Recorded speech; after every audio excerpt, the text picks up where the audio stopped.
Welcome to Who Let the Moms Out. Hey, today we actually have was less. like on time. Yes, today I was about to say we have less of a delay. This is awesome.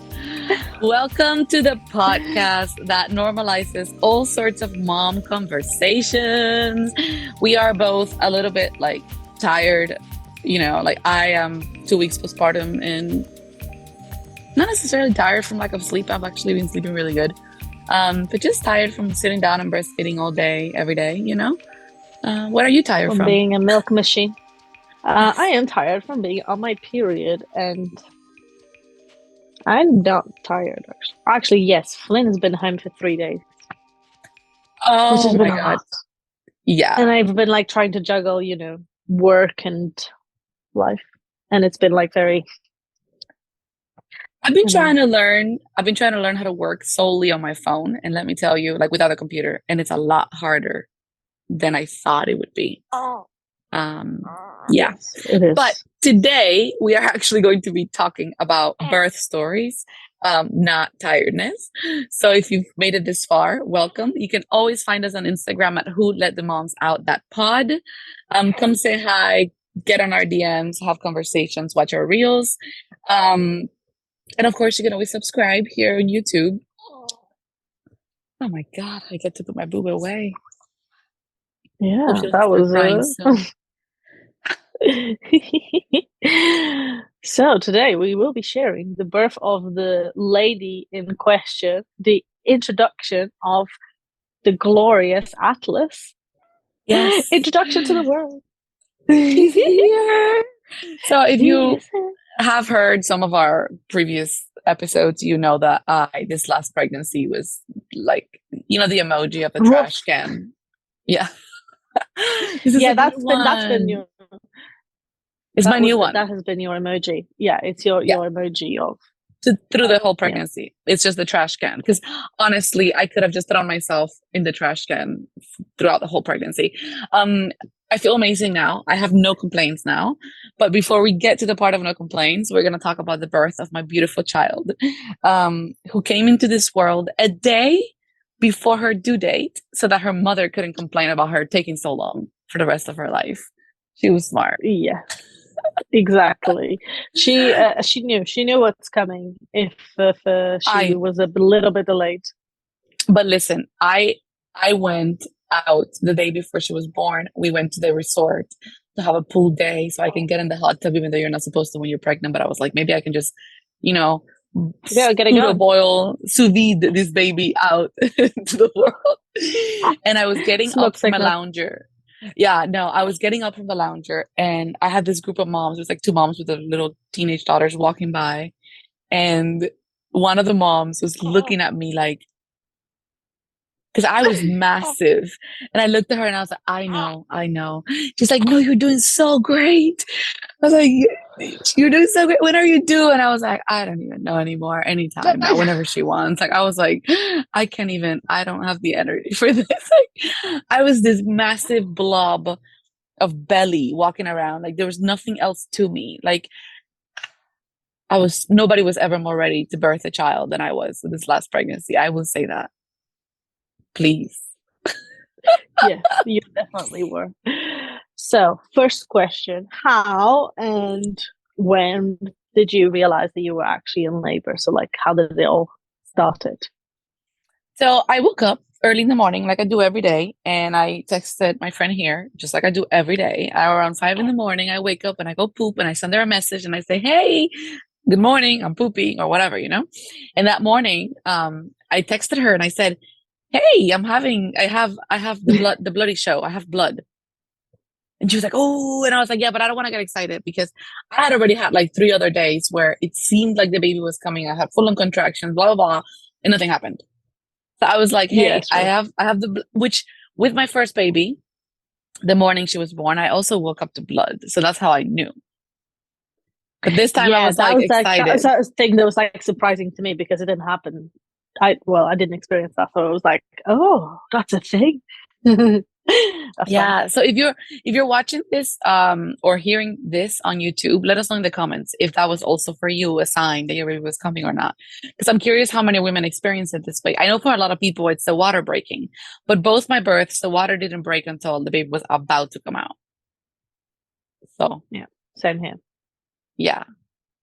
Yeah, but it was crazy. I They woke up come and I very was early. like, I think she's coming. But then my contractions were not, they were not very like 12 minutes, 15 minutes on and off. So I was like, maybe it's not going to happen because they were not very consistent.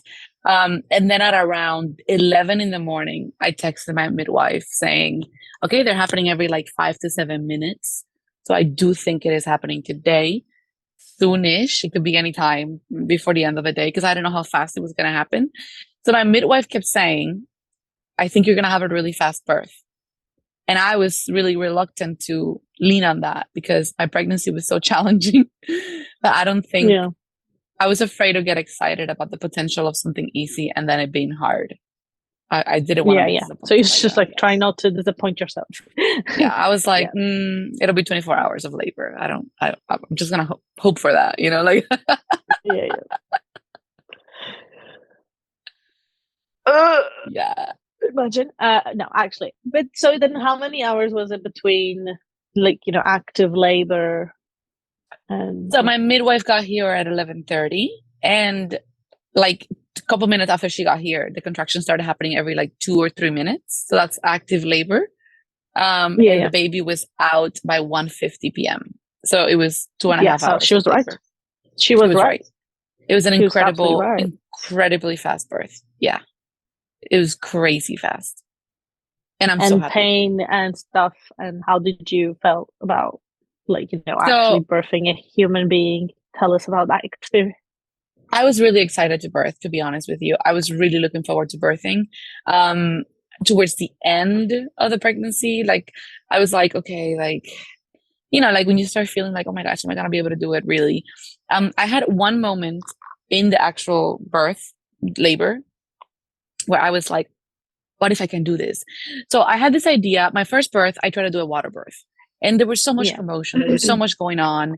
I did the hypnobirthing, the playlist, the people, the pool, the photographer, la la la la la. And it was a struggle for me. At 11 in the morning, I remember just being over the pool like this, exhausted to death, thinking if I just wake up in a hospital, I'll be happy. Like I don't care anymore. My baby was born at almost 3 p.m., 2:42 p.m. On this birth, I didn't do a playlist because I just couldn't be bothered. Every time I thought of doing a playlist, it was overwhelming. I didn't call the photographer because last minute I was like, I don't want another person in this space. I didn't do a pool because I was like, I don't want to have to deal with it. And I didn't know if my house could take it. Like I live in a really shacky Hawaiian situation. So I was like, I don't know if this house can take a pool. Um, Imagine water. I just didn't want to deal with it. And I was like, it's too much distraction. And also, when you have contractions in the water, I feel like it delays the contractions. Like, I feel like it just goes slower, it's gentler on your body. But I was like, I just don't want to deal with any extras. Um, and I just kept telling myself, you will know when to push. You will know what to do. Your body will know you were meant for this. It's gonna be fine.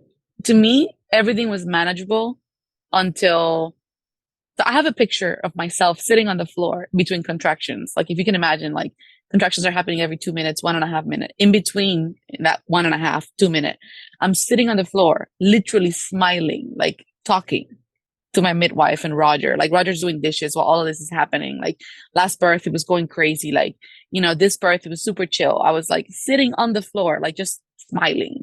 Like telling a story in the 1 minute I have in between the freaking contractions. Like, so the pain That's was good. definitely That's manageable. where you want to Yeah. be.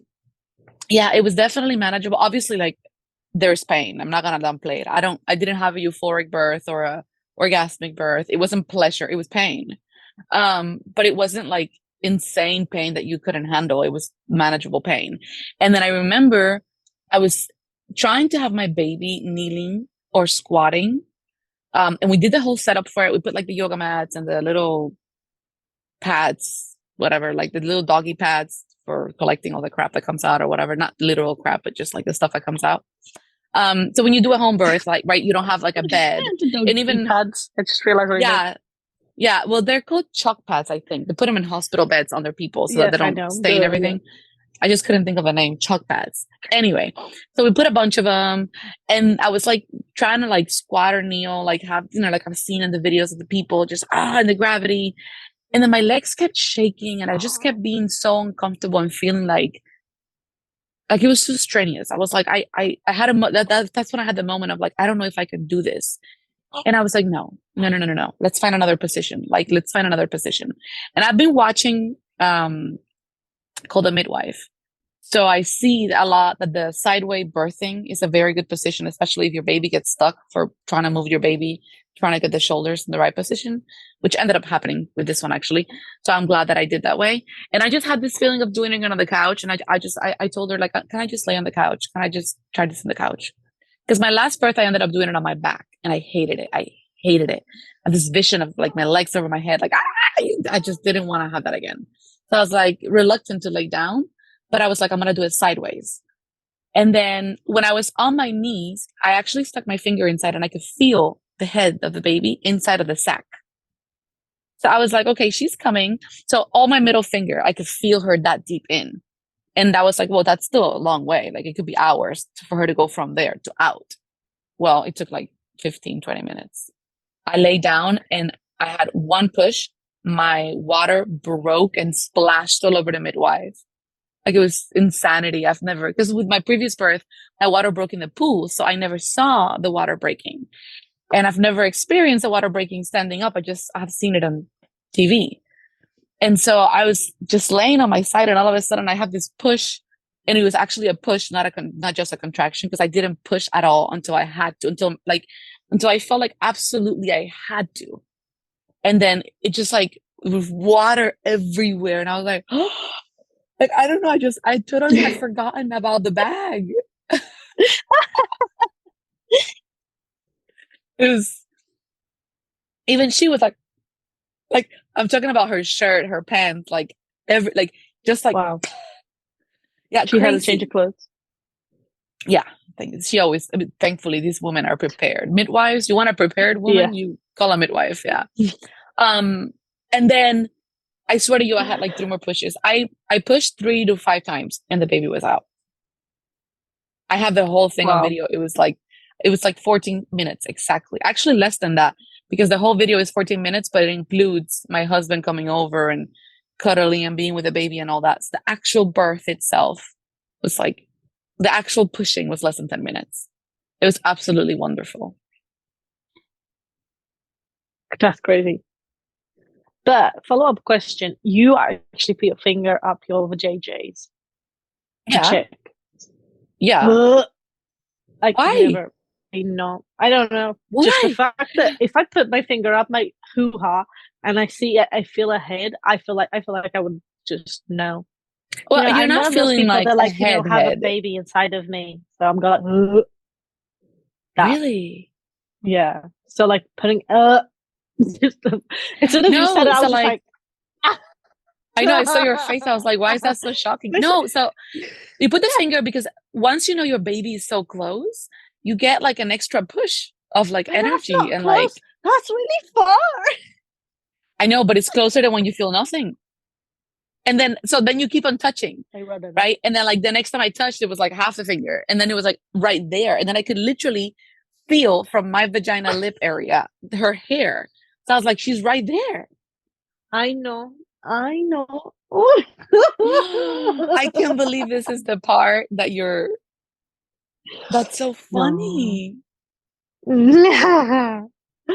I'm in with everything you said, but then when you said you put your finger, I said, no, I do not want to know. I would not want to know. You know, it's funny. I have a picture of when I put my finger, and I was going to send it to you, but I didn't because I don't know. I just didn't think it was as cool as the other photos. Had I sent you that picture, I would have gotten the craziest reaction from. So I've been sending Paula birth videos for everybody the entirety of my pregnancy. I've been so literally, she's like, I literally don't know what I'm gonna see when I open your messages anymore. No, and it's generally like, and I open so confidently as well, and then suddenly there's a baby coming out or something, and I don't even realize what it is at first. That's the problem as well. Like, also, I start watching for context, like, what? For context, we are 12 hours apart. So Oh when yeah. she sees my messages or I see hers, it's always either late at night or early in the morning. So it's like you're seeing a person birthing, like, at like 5 or 6 in the morning, First or thing. like, Yeah, and it's just like, oh my god, wow, what did I just watch? And they're not like, not PG-13. That's the thing as well. They're very full no, they're on. like full births. Yeah. Yeah, full births. So that was I very sent you my interesting. birth too, my Yes, full yes, on. that one I did Yeah. watch. I was Yeah. prepared. I knew what was Prepare. coming. Still, like, it was really impressive. Like, I was just like, there's like, you could see like Atlas' head, and I was just like, I know, no. It's crazy is I sent it to a cousin of mine who's older. So I thought she was like, more mature. She didn't even watch. She was like, I can't watch that. Like, I just can't. It's too personal. Oh. And sent it to, like, it's personal as in like she knows me and she doesn't want to see like me do it. I don't understand. Weird. And then I sent it to another cousin and she was like, bro, I have PTSD. She's like, now I don't even know if I want to have another kid. Like, it's so funny because I sent it like encouraging, like, look how beautiful birth can be. Like, I don't know. I'm not a person who's like, look, I'm a hippie, but I'm not like that crazy of a hippie, I think. Right? Am I like medium hippie or like super out there? What do you think? Because maybe I'm not being objective with myself. You are pretty out there because, yeah, that is pretty out there. Okay. So I am pretty out there, I guess. I don't know. I find birthing, I think it's so That beautiful. that's I very, think it's it is beautiful, but it's like, and I'm not saying it's not, but like, your face, for instance, on during birth, like, you look like you're in pain, right? And you are like finding that very powerful, and we're like, look how much pain she's in, type of thing, because we don't know yeah. what it is, so it just feels a bit Yeah. different to I watch don't know. it. I guess to me, birthing is like a rite of passage. So like, okay, so full Mm, disclosure here, I've struggled with anxiety my entire adult life. And to me, having a mental struggle, like to be mentally in pain is so difficult. Like it's wow. It's so strenuous because you can't stop it. You know what I mean? So to me, physical pain, especially when the reward is so large, is I don't know, it's always been something so beautiful to me because after I had my first baby, I remember thinking like I got this high that lasted for months of like, wow, I did that. Like I can do that. It's so amazing. Like look what I can do, you know? And the fact that you can do it naturally, the fact that like you can feel all of it and you can I don't know, like to me, it just gave me this like superpower of like, if I can do that, I can do anything. Like, sleepless nights come at me, projectile poop come at me, feeling touched out, like not knowing where you're at in life, not knowing all of it, just come at me. I don't care. I just did this. You know what I mean? So I yeah, think for me, like, I can rationalize it, I guess, maybe in that way. Like, I don't know. I find birth so beautiful because I don't know any other experience as a woman that connects you more with who we are and our entirety of like our power, like our true godliness. Like we're just so amazing as humans. Like the biology of a female is so amazing to me, And I think that when you yeah, birth, like you allow yourself to experience that. And then I don't know, that fuels you. Like right now I'm 2 weeks postpartum and I've never been happier in my life. yeah. But that's very So I don't, strong-willed. That's very strong-willed, and it's very yeah, good. I It's really good guess. I because, guess. You're yeah, like, like, the idea of just doing that without the pool is like, yeah, hell no. Can I go for and my gas? I'm gonna get my gas too. wait, beef. Oh, without. You're like, wait, so you guys get gas? You don't get the epidural.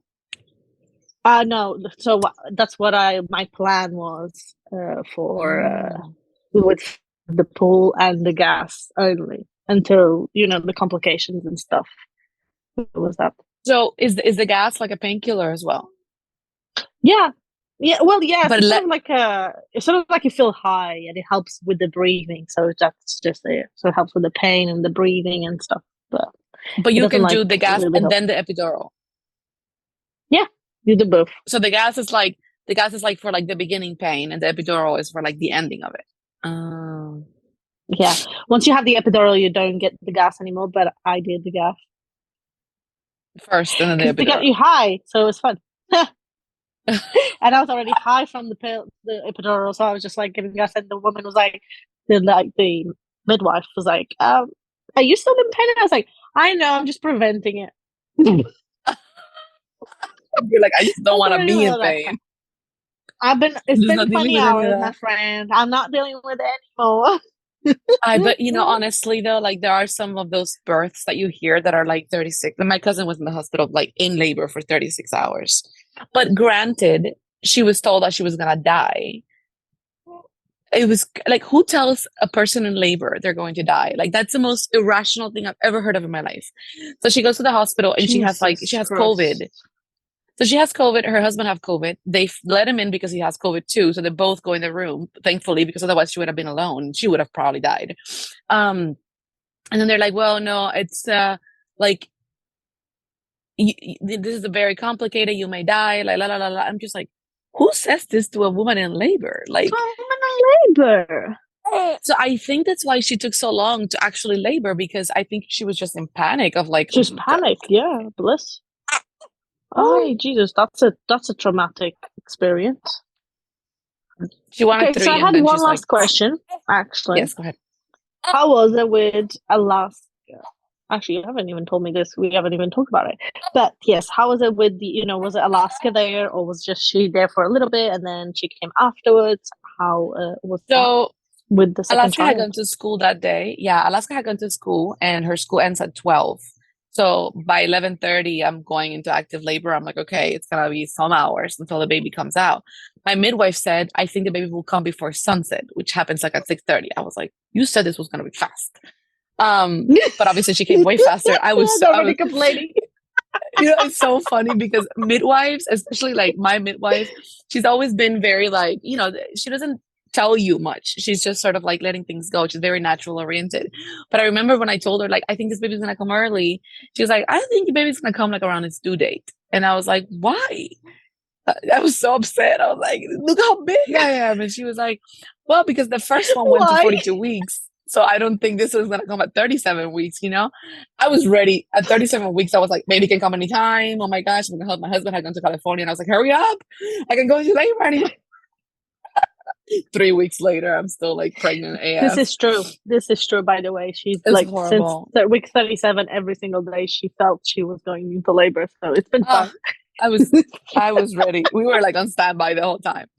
Anyway, Yes. so then, and especially Paula, who's been there every single day, like hearing every Yeah, every single complaint, night I had a message from Roger. I was like, oh shit. Yep, she's got into labor. And then it was like, oh no, it's not. It's work. it's just work. So then I was like, I told my brother, like, go pick up Alaska and go do stuff with her. Like, just go have fun. And then my brother called everyone. He called my mom, my dad, my sister, like everybody. He was like, but don't call her. And we're Cubans. You tell us not to say, we will say. You tell us not to call, we will call. I had my phone in Do Not Disturb. When I opened it, it was like 85 calls from everyone. But my brother was thinking it's going to take, however long, because he was there for Alaska's birth too. So it was long. And then I called him at he left the house at like 11:40. And I called him at 1:50, and I'm like, she's here. And he was like, what? But then my uterus wouldn't contract again. And I kept bleeding and bleeding Oh and yeah. bleeding. And so the midwife was like doing all the things to get your uterus to contract so it starts moving down where it needs to go back into the cervix. And I just kept bleeding. And she was really worried. She was like, well, let's hold off. We might have to she's trying all the things that she's got to try. What's the matter? She has a fart. Oi. Oi. I know those pains are so horrible. Come here. Thanks. So, yeah, come. So anyway, she starts doing all these things to try to control the bleeding, right? And that took us from 2 p.m. until like 4 p.m. So then finally my uterus, is doing its thing. I did something really gross for the uterus contracting thing, which is put a piece of raw placenta in my cheek. I had never done that before. And when she was like, that may help. How? Okay, so another thing that you need to know about my hippie self is that I keep my placentas. Did she vomit? No. Oh, No, I felt like it was a sneeze. hi. Where Hi. you going? Where you Where are you going? going? So, with my previous birth, I kept my placenta and I encapsulated it and I consumed it. The first few days, we just get chunks of it and I put it in a smoothie. You don't taste it or anything, but it's known to help you with your hormones so you don't get postpartum depression. And because I had already dealt with so much anxiety all my life, I was like, I do not want to deal with this after I'm not birth. gonna risk it. Right. And it actually worked wonderfully. Even though it was COVID and anxiety and all these things, I was fantastic for the postpartum with Alaska. So this time around, I was like, I'm going to do the same thing. My placentas are really big. They're like massive. Like, just to give you an idea, my birth weight that came off of me when I birthed was 20 to 23 pounds or 22 to 25 pounds, which is a lot. Like, my baby was 9 pounds, granted, but there's still another like 15 pounds what was it? Like my placenta was huge. And so because my uterus has to enlarge so much to fit these ginormous babies, then it has trouble contracting. And that's where the bleeding was happening and it wouldn't stop happening. So my midwife had a moment of like, okay, we might have to go to the hospital because you're just losing a lot of blood and it's not stopping. And, I tore a little bit because she tried to take her shoulders out. And it was 4 small stitches. She had already sewn them back together and I'm still bleeding. So she's like, well, we might have to go to the hospital because what else, right? And then I'm sitting there like, no. The hospital was like literally like walking distance from my house, which is great. So I was like, whatever, I was not afraid, but I already had the baby with me. And I'm like, you're not taking this baby off of me. And she's like, well, no, we would take the baby. We go with you. And I was like, let's try something else. I don't want to move. And I tried to sit up and I went completely white. And by the way, we had a assistant midwife that was supposed to be here for the birth, and she was coming with an IV. Because last birth, they put an IV on me to replenish fluids. This midwife had 1 day in 2 months that she wasn't going to be in town. And it was that day, of course. So then my midwife has no IV. She's trying to contact all the other midwives on the island to see if anybody else can come, but they're all like doing stuff or not available. She's like, we might have to call the ambulance and they'll just come. And I'm like, no, if you call the ambulance, they're going to take me to the hospital and I'm not leaving my baby. She's like, no, we'll come with you. And I was like, let's just try something else.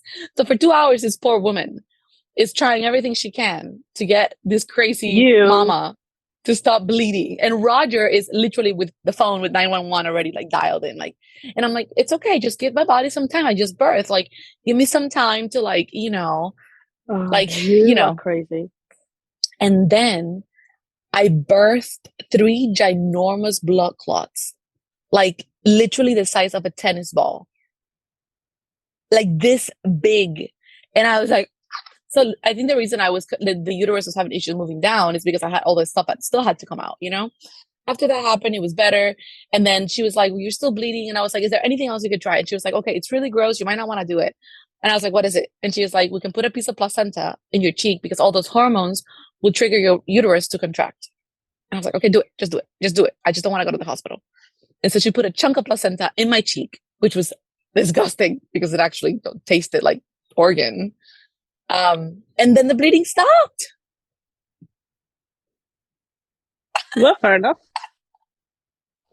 And then she asks, but for those of you who are listening, remember that she asked how hippie she is. Yeah. And she didn't want to go to the hospital. They're bleeding to death, but I'm not leaving my baby. Actually, but I was not bleeding to death. It's common to bleed when you have a birth anyway. I just bled a little bit more. See, and now I have this chunky. Oh, you want some more? She's hungry. I mean, what do you think she was just eating. No, it was a fart. She keeps doing that and then goes. Little fart machine. A little fart machine. Ooh. So yeah, all in all, it was a wonderful birth. And I have a wonderful, healthy baby at home. I was telling my sister the next day, like, oh, I feel so great. Like, I was like, oh, but the birth, like, it was so much weight that came off. She's like, you lost a ton of blood. I'm like, okay, I didn't lose like Exactly. 5 pounds of blood. Like, that's crazy. Yes, No, you did. no, 3 pound no. So of apparently, blood clots. no. In a birth, you normally release 300 to 500 milliliters of blood. It's common. After 500, they technically consider it a hemorrhage. And my midwife, she like gauged it by everything that was there. He's like, I think you maybe bled like maybe 500 to 600. So a little bit more than usual, but it wasn't to the point where we were like, he's like, no, I was ready. If it kept on going, I was just gonna call like, that's it, But then it worked. So my body did what it had to do. It just needed some time. Stress. Just stressing people out. I mean, if I was there, I would probably be like a You would have chicken, died. headless chicken, like Roger. Like I'd just be like, looking at each other, like, what could we want to do with this woman? And my poor husband, who is not a hippie, and he Exactly. was Like just, every he's just like, time you tell me all of these things, crazy things that you were doing to him, and I was like, this man, he's gonna die of an anxiety attack. But listen, he could have chosen anybody else. He already did a birth. I remember when I wanted to do free birthing, and he was like, please, just everything you want, but not that, please. Oh yeah. So there was a time that Marae just had this need that she wanted to birth by herself, nobody else, and she was going. If she went into labor, there was nobody home. She was not going to call anyone. And poor Roger. Oh, Stressing Roger. out. No, I'm really glad I had my midwife. I'm so glad I had my midwife. She was amazing. She was perfect really for my good. birth. She sounded amazing. It's like you need someone like that on your with you when you're birthing, like corner. on this important like day like this. Someone that supports and actually respects your needs, and that's the main thing. I think birthing is birthing. Like, at the end of the day, when you get to that point, all you care about is having your healthy baby with you, right? And that you're healthy enough to stay with your baby. That's all you really care about. But I think having a woman in your corner who knows your needs, who's aware of what you want, and who respects your needs, and who puts you first as the mother. So I think what happens in a lot of hospital situations is you're just a number, you're a patient. And so the only focus is, let's get the baby out. And in reality, it's like, dude, I'm going through one of the most traumatic experiences of my life as a birthing mother. Like, birthing is a crazy thing for both the baby and the mom. And I think the more relaxed you are and the more in tune you are with your needs as a woman, the easier the whole birthing thing will go. Yeah, exactly. And I think having a woman like that is, it definitely is. It's just it's needed. It's definitely, you need someone that understands what you're going through and that respects that, because it's tough. It's tough if you don't have, especially if you don't have someone that is actually there to support you. One thing I really appreciated about having her is that she kept reminding me that I knew what to do. Like, she never told me push. She never told me when or what I should look for. She just said, you will know. You will know. Your body will tell you. I am dying of a heat stroke over here with all these pillows and things. And anyway, that was my birth story. That is what happened. That is how I birthed baby Atlas Ea into the world.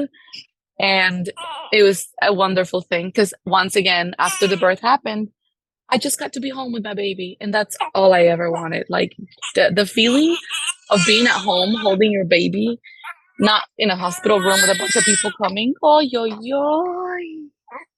oh. Who wants to see a baby?